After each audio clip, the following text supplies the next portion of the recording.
We got a lot to talk about on the Jake Asman Football Show. And oh, by the way, Cole Thompson and myself coming off a 3-0 week. Each of us undefeated. So we'll make our picks at the end. Talk Thursday Night Football, coaching candidates, and more. And guess what? It starts right now. Oh, yeah. It's time for the Jake Asman Football Show. Brought to you by BetUS. Expert betting odds and fantasy stats. So let's get into some NFL football. Brought to you by our friends at BetUS. So get your questions ready. Here's your host, Jake Asman. Welcome in, everybody. Hope you enjoyed the game last night. We are presented by BetUS. Start taking advantage of what BetUS has to offer. A 150% sign-up bonus on your first deposit. And guess what? Your second and third deposits, they're offering a 125% bonus, so take advantage. And look, if you've been watching the show, we've been making your money. Cole's been red hot. I've been red hot. It's good to be kings, baby. We'll talk a lot about the upcoming NFL slate. But first things first, we say hello right now to our guy, Cole Thompson. Cole, happy Friday. Happy Hawaiian Friday. Happy Football Friday. I am drinking the Kool-Aid that is our picks because of Jake. We are scorching these days, my friend. Not only are we undefeated, we've also only had 1 week where each of us have gone winless. We are winning you money. So, guys, I'm demanding this. This is no longer an ask. This is me telling you, if you want this show to continue, each of you have got to make a bet at BetUS this week with one of our picks. Send it to Jake Asman. Send it on Twitter. Whatever you see fit. But I want to make sure that we're winning you money. I love it. Let's go, baby. Let's go. All right, we got a lot to get into. We'll start with just the game last night because that was an awesome Thursday night football game. You came down to the bitter end, which is what you want. Back and forth game. It looked like the Lions at one point might just blow out Green Bay, and then Green Bay made a run in the second half, had the lead late, and then the Lions continue to do what they've done all year. Just win, baby. And here are the Detroit Lions, a model franchise, maybe the best team in the NFL, doing it again last night. Cole, what did you make of the Lions win over Green Bay? I just have a quick question for all of TSA members everywhere. Where does Dan Campbell fit on the airplane? Because of when you have giant nuts like that, you don't get to fit in just a normal seat. Who does that? Who goes for it on 4th and inches in their own 20-yard line just to guarantee there is no chance of you ever getting the football back? Jake Bates has yet to miss a kick this year throughout the from inside the 25. That would have been a 31-yard field goal if they would have just taken the points. Instead, he goes and he gets the trust that we're going to see David Montgomery pile drive it on forward. He gets the first down. They get to run down the clock. It's a very consistent offense. It's a very systematic defense that knows how to create opportunities. The only thing that I worry about with this Lions team is that they have a young cornerback in Terrion Arnold that constantly is finding himself in penalties, in situations to where he is drawing flags, and that gives an offense a second opportunity. But if you can work past that, they're finding a way to make the most of the pass rush that they currently have.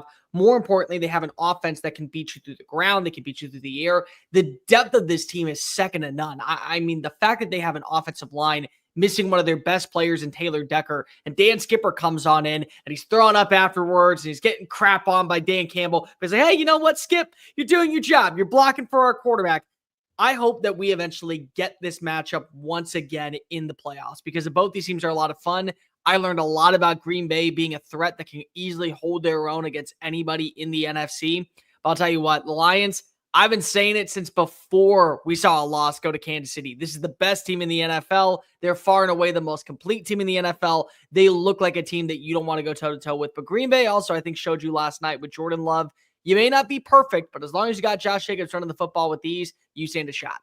Look, Green Bay played a really good game, and there's no shame in losing to this Lions team. So, look, maybe they meet again come playoff time. I would love it, dude. I honestly would. I think it would be the perfect way to say it's a new era of Lions football. This was the NFC Championship game. Yeah, I'm right there with you, Cole. I thought Green Bay, it was ugly early, but Love played well in the second half. They got going, and typically, as we know, home team on Thursday nights, they win the game.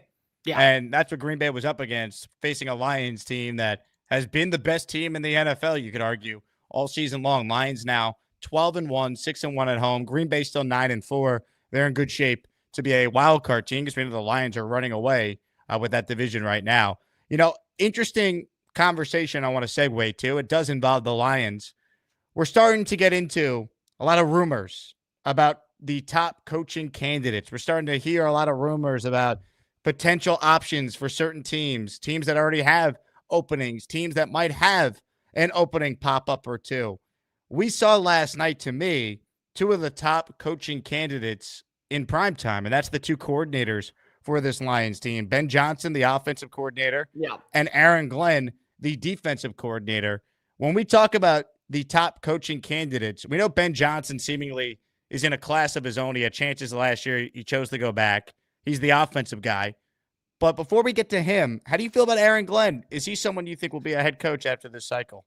I would be very shocked if he at least is not a finalist for multiple jobs. The New Orleans Saints just makes far too much sense. Let's start off with the fact that you go back to the very beginning of when he was hired by Detroit. He was the defensive back coach with Dan Campbell in New Orleans. So he was on the staff. He had been around New Orleans for years. He has family out in New Orleans. He lives in New Orleans in the offseason. There's just too much of a connection. The question that I would have is, do you want to go back to a defensive-minded coach after just hiring a defensive-minded coach in Dennis Allen? And do you feel like that you can get the best version of a defensive-minded coach when you have to decide what is your future looking like with the quarterback position, whether that be Spencer Rattler, whether that be with Derek Carr for another season? New York is interesting. And Jake, I got to talk about your Jets because of Aaron Glenn played for the Jets. He has a relationship with the Johnson family. They know that he is somebody that I think that they can invoke a lot of respect for. He was a scout for them too before he got into coaching. You watch the way that he coaches. There is a certain demeanor of respect, but also friendship with the players. And I think that that's going to be really substantial at a place like New York because of you want Gang Green to have not only a leader of men, but you want somebody that can easily have a relationship with players, understand what they're going through. I don't know if he is the right fit for New York, but I definitely think that he is going to at least be in that conversation because of they have to get somebody that can relate to what is the personnel, relate to what is scouting, what is overall, I would say, a balance when it comes to what you need in the front office and also on the field execution. You got to build relationships too. And I think that a guy like Aaron Glenn is able to build those relationships, hire the right people around him that would make him feel like kind of a Dan Campbell-esque type dude where he is allowing people to run the offense, allowing people to run the defense. He is just serving as a CEO. Ben Johnson is going to be the most sought-after coordinator and probably the most sought-after head coaching candidate in the NFL this year, outside of one name. And I want to bring this up because of so many people, I think, forgot about this guy. Mike Vrabel still exists. Mike Vrabel is still, for my money, the number one candidate because if you've watched him for years show you what he can do with consistency and inconsistency at the quarterback position in a division that nobody knew what to make of. It was either a crapshoot or it was very toxically at the top. And so when I look at a guy like Vrabel, who demands excellence from players, is easily the guy that nobody wants to mess with inside the locker room. He speaks football. He understands the X's and O's. And he kind of got the short end of the stick because of Rand Carthon and Amy Adams Strunk wanted to go in a completely different pathway out in Nashville. That's the only reason why he is not employed at this time. And so when I think that you look at a guy like Mike Vrabel, he is somebody that needs to be at the forefront of every conversation, whether that be in Chicago, whether that be in New York, whether that be in Jacksonville, whether that be in New Orleans, whoever else gets fired in the offseason. I have to imagine that they're going to make a phone call. I think of the other point that I think that there's a couple other coordinators that you got to look at right now. Liam Cohen for Tampa Bay, probably in that running. I think Todd Monken, the offensive coordinator for the Baltimore Ravens, has definitely got to be at the forefront of conversations for any team looking to bring in a new personnel member. Jesse Minter, the defensive coordinator for the Los Angeles Chargers, has done a really good job transitioning from the college, coming back to the NFL level after spending a year with Harbaugh at the collegiate level.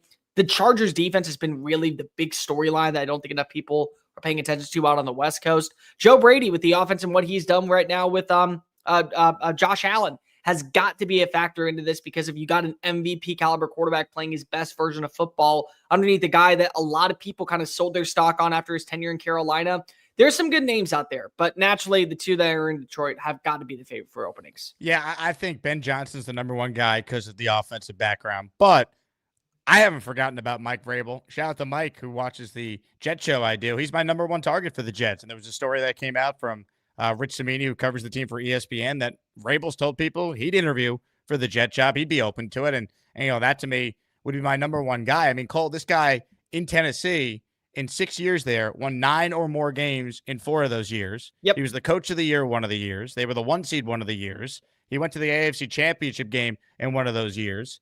Like, this guy is a really good coach, and it's not like he had an all-time quarterback. Ryan Tannehill was, a journeyman. He's an average quarterback. He played above his means, and Vrabel also, for being known as a defensive guy, he's a CEO. He's the coach of the whole team. He hired 2 OCs that then went on to be head coaches, including one of them we saw last night in Matt LaFleur. So I'm right there with you. Now, the name we got to ask about and discuss is Belichick.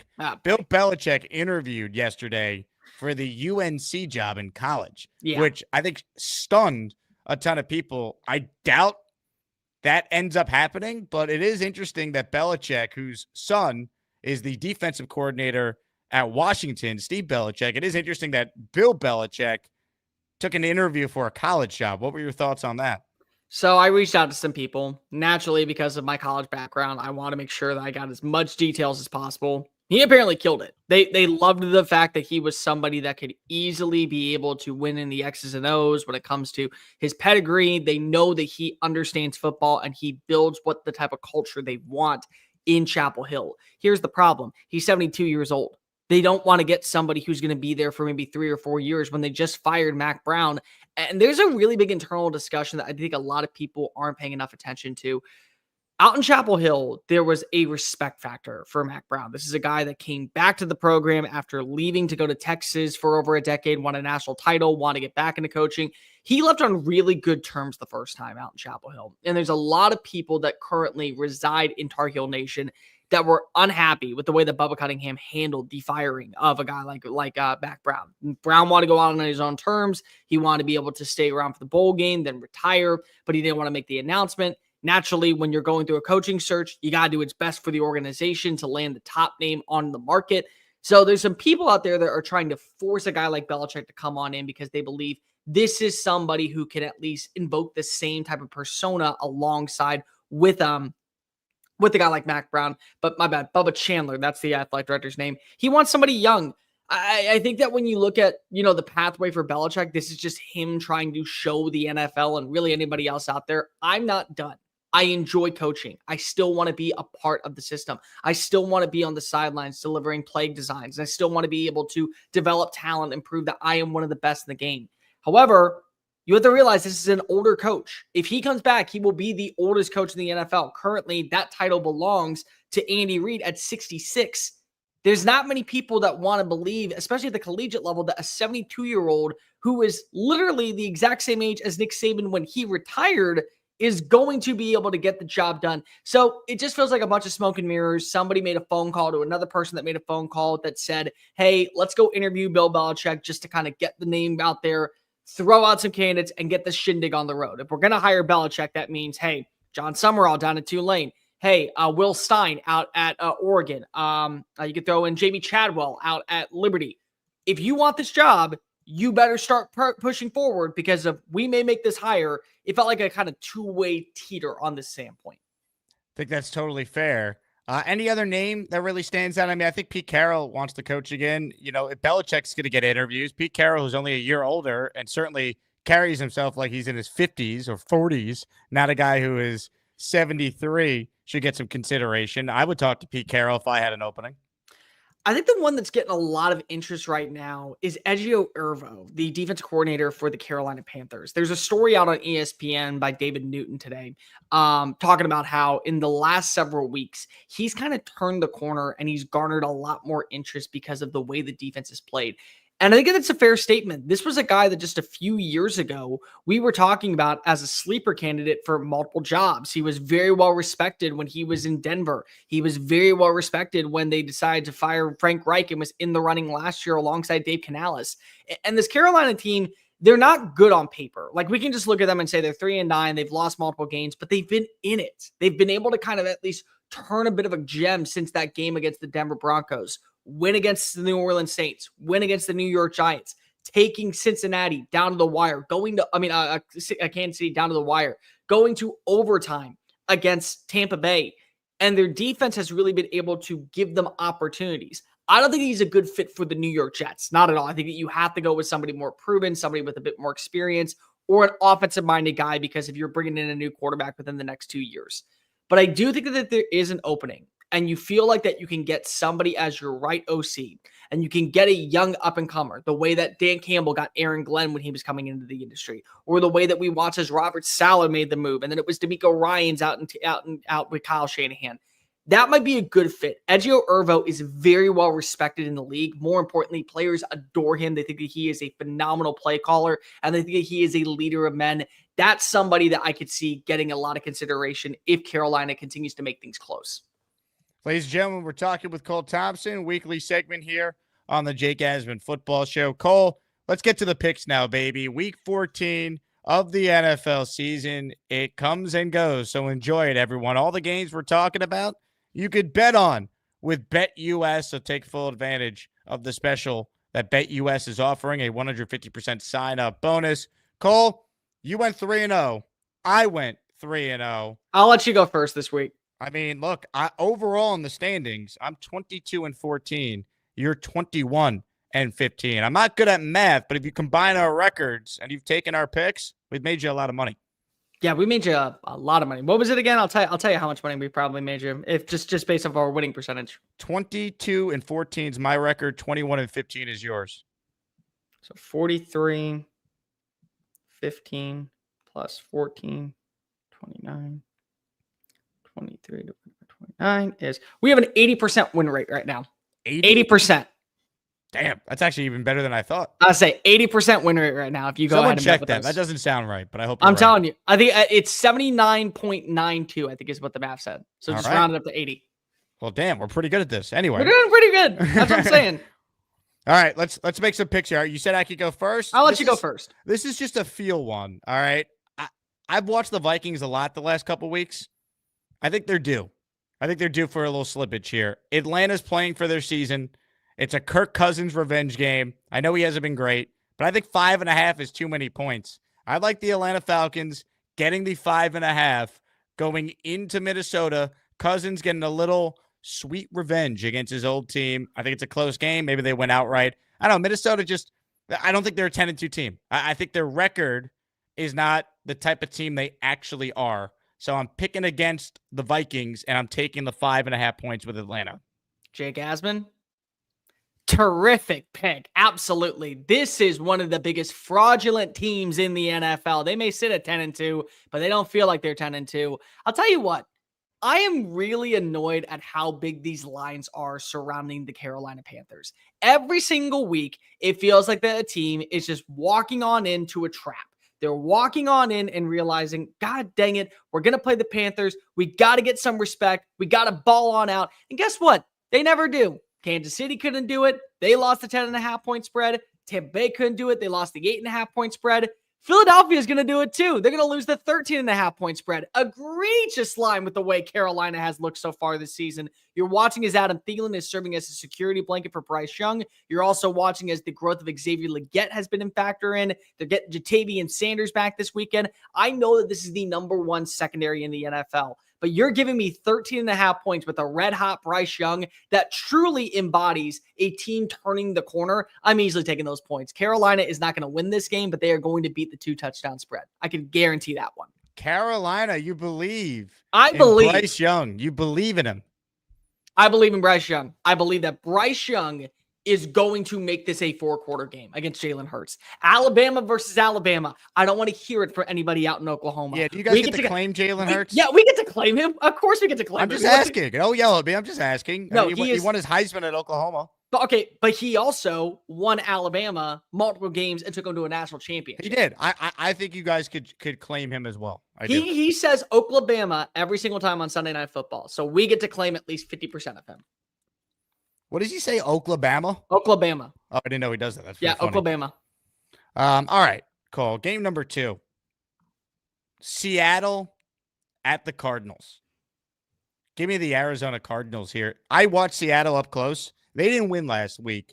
The Jets lost. All right. It's a statement more about how bad the Jets are than anything that has to do with Seattle. Arizona just played this team 2 weeks ago. They wiped the floor with them. Arizona's at home. It's less than 3. I am not buying the Seattle Seahawks one bit. They are fraudulent. I watched it last week. Fraudulent. So give me the Arizona Cardinals at home, laying the 2.5.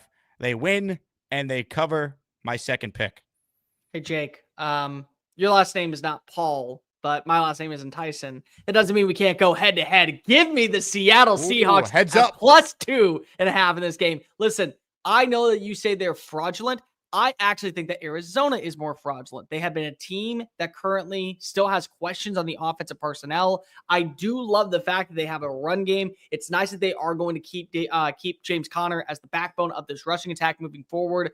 But there's something about Geno Smith playing in divisional games in the fourth quarter where he just comes to life and does enough to get the job done. You watched it a few weeks ago when he played the San Francisco 49ers. I think that he does it again. I like this wide receiver core. I think Jackson Smith-Njigba continues to fly under the radar as one of the more underappreciated wide receivers in the slot. I think that Kenneth Walker is having a phenomenal year, adding value to this rushing attack. If they can just force a guy like Kyler Murray, who is shorter than me, and I am not 4'11", but Kyler Murray might be, if you do believe that he is actually going to be able to find ways in running avenues, that's a win for Arizona. I don't think it happens. Therefore, give me the Seahawks at +2. Seahawks +2.5. Cole Thompson and I going head to head. All right, Cole, my final pick. Look, it's painful to do this, but every time I've done it, they basically have won for me in the picks. I'm picking against the Jets. I'm going to lay the 6 with the Dolphins. They're playing for their season on Sunday. And the Jets, after the latest devastating loss against Seattle, where they should have won, I just don't know what type of effort I'm going to get from the Jets. They never play well in Miami. The last time the Jets won a game in Miami, Rex Ryan was in his last ever game as the head coach of the New York Jets. 2014. That's how long ago it's been since the Jets won a football game down in South Florida. I like the Dolphins here. They match up well with the Jets. Sauce Gardner's doubtful. That's huge for the Jet defense. Breece Hall is doubtful. He's not going to play. So that's a big blow for whatever this Jet offense is this year, which is not very good. So I like Miami here. I'll be thrilled if I am wrong and the Jets somehow win and they could stick it to the Dolphins because I can't stand them. But I'm going to pick against the Jets. I'll lay the 6, and we'll take Dolphins -6 for my third and final pick.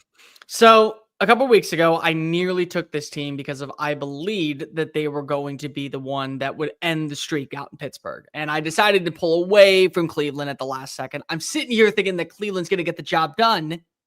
But then I remembered that the New Orleans Saints fired Dennis Allen because of incompetence. And then right afterwards, they got a win over the Tampa Bay Buccaneers with a brand new coach in Rizzuti. A new coach has been fired, and Matt Eberflus. And Thomas Brown is taking on over. Ooh, head coach bounce. And incompetence resides no longer in the Windy City. And people don't understand what's going on out in San Francisco. I don't know what's going on in San Francisco. But I can tell you what. No Christian McCaffrey. No Jordan Mason. No Brandon Ayuk. The offensive line has been a turnstile of misery this year. Brock Purdy is trying to play for a brand new paycheck, but he may not even have to be the long-term quarterback there because Kyle Shanahan may be on the hot seat. And you want to know what? That seat gets a little bit hotter as Thomas Brown gets his first win en route to hopefully earning the right to become the next Chicago Bears head coach. Give me the +3.5. Caleb Williams balls on out. I think Roma Dunze has a breakout game. This defense forces multiple turnovers on Brock Purdy.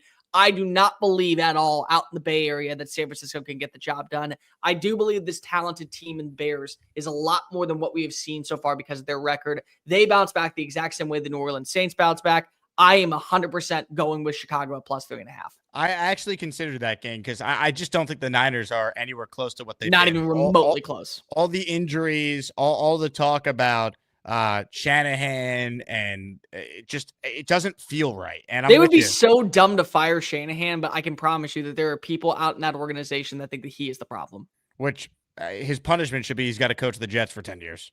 I mean, or Chicago Bears. That should be just terrible punishment out there. Yeah, unreal. That's a good pick, though. I'm with you. That was one of the games I considered. I think the Bears are better than how they played. You're getting points. The Niners are 5-7. The Bears are 4-8. Let's not act like the Niners deserve the benefit of the doubt. They don't look right. So I'm in. I am in on that one. All right. So to recap here are the picks for Cole and I for Week 14. Cole. Week 14. Enjoy the season, folks. It's flying by. It always does. Falcons at Vikings. I like Atlanta getting 5.5. I like the Cardinals -2.5 at home against Seattle. And I like the Dolphins -6 against the Jets. Cole is on the Panthers getting the 13.5 points against the Eagles. Cole and I are head-to-head in that Cardinals-Seahawks game. He's taking Seattle with the +2.5. And Cole likes the Bears, as you just heard him say, +3.5 at the Niners. Those are the picks for Week 14 of the NFL season. Cole, anything in college football you want to opine on here? You're the college guy. Your thoughts on a little championship conference Saturday we got coming up? Watch out for Ashton Genty tonight to potentially break Barry Sanders' record for the most rushing yards in a single season. It does count in conference championship weekend. If he were to get the job done, that might be able to catapult him into the race for the Heisman Trophy. Clemson versus SMU is going to decide the college football playoff, because if Clemson somehow is able to beat SMU by a game-winning field goal or 10 points or fewer, SMU claims the final spot in the ACC championship as the ACC representative for the college football playoff, thus knocking out Alabama. If not, Alabama is going to stand pat at 9-3 into the postseason. And by the way, if you haven't thrown a little bit of money down yet, go and do so on the greatest vibes in college football right now. Kenny Dillingham and the Sun Devils are making waves and kicking ass along the way. I love what the Sun Devils are doing. Cam Scattaboo is about to go off against the Iowa State Cyclones. The Big 12 championship is always my favorite conference championship weekend out in Arlington. It's not going to give you any bit of disappointment tomorrow afternoon. Ladies and gentlemen, he is Cole Thompson. My name is Jake Asman. Appreciate everyone who supports the show. Shout out to WD. He says, I love the show. Keep on banging these out. WD, Jake Asman Football Show, multiple times a week, and every Friday, Cole jumps on to preview the weekend and give some picks. We've been winning money, baby. Enjoy the college football. Enjoy the NFL. Of course, thank you to BetUS for being our sponsor. Take advantage again of their sign-up bonus if you want to wager on any of the games we discussed or anything going on in sports over the weekend. Cole, have a great weekend, and thank you as always for your time. Hey, thank you so much. By the way, I do believe that when you look this year in the world of college football, it's all messed up, and I was always right that the 12-team playoff was far too much. Hey! He's Cole. I'm Jake. Have a good one, everybody. Enjoy the weekend.